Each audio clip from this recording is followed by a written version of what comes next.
ብርቱካን ተመስገንንም ከዚህ በኋላ ለየትኛው ሚዲያ ቃለ መጠይቅ እንዳትሰጥ በማስፈራራት እንዳስጠነቀቃትም በደረሰን መረጃ ላይ ተመልክቷል።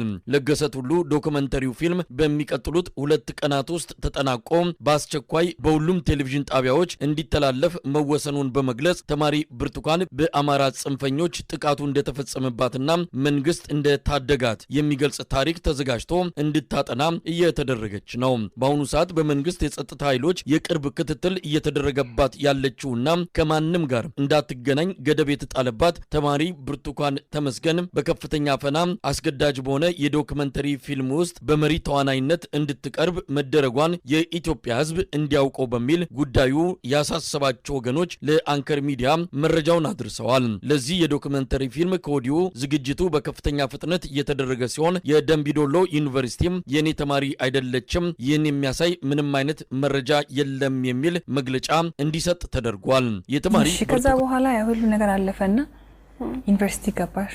ዩኒቨርሲቲ ገብተሽ 2ኛ ዓመት ተማሪ ሆነሽ ነው ይሄ ነገር ያጋጠመሽ። እንዴት ነበር እስቲ ጊዜውን አስታውሽ? ማለት በጣም ነው የሚከብድ።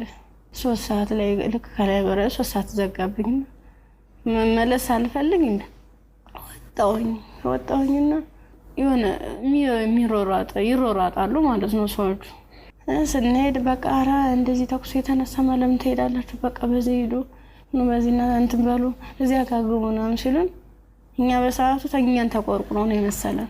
እኛ እንደዚህ ለማትረፍ ነው ብለን ተንደርድረን ራሳቸው መኪና ገባን። የነሱ መኪና ምን እንደሆነ ረብሻ የሚፈጥሩ ሰዎች በመጡበት መኪና ከፍተ ነው ከኋላ 1 አመት ከ6 ወር ነው እዚያ የቆየነው ጫካ ውስጥ ምንም ነገር ሳይፈጠር። አመት ከ6 ወር ምን ነበር የሚሏችሁ? ትጥቅ ነው ልንቀየራችሁ ነው ተጣጣቃላችሁ አለበለዚያ ያሰብነው አለ እሱ እንሰራለን አብረን ምን ይሆናል ይያሉ። የት ነበርስ የምታድሩት? እዚህ ውጭ ላይ ብዙ ጊዜ ዛፍ ነበር እንዲታከልል ተነመለ ነበር። እዛ በመጥቶኑበት ጊዜ በተለይ ለሴቶች አስቸጋሪ ሁኔታ የንጽህና መጠበቂያ ማግኘት ነው። ያንንስ ነበር የምን ንጽህና መጠበቂያ ነው መቃዘም ለምሳና ነበር ነው። ከ1 አመት ከ6 ወር በኋላ ምንድን ነው የተፈጠረው? በሻችን ላይ ሰልፍ አሰለፉን። በቃናችን ነው ልቀው ልብሳችንን ካወለቁ በኋላ ሰልፍ አስያዙ። እኔ ገጣም ሙስተኛ አካባቢ ላይ ነበር። ግንኙነት ከተደረገ በኋላ ሲጨቀጭቁ ራሱ በፌሮ ሲወጉ አላስታውስም። ደንዝዟል ሰውነት። ምን ያህል ሰው እንደተደረገ ምን እንደተደረገ አላውቅም። በ6ኛ ቀን ስነቃ እንደማበላ ነው የሚፈሰው።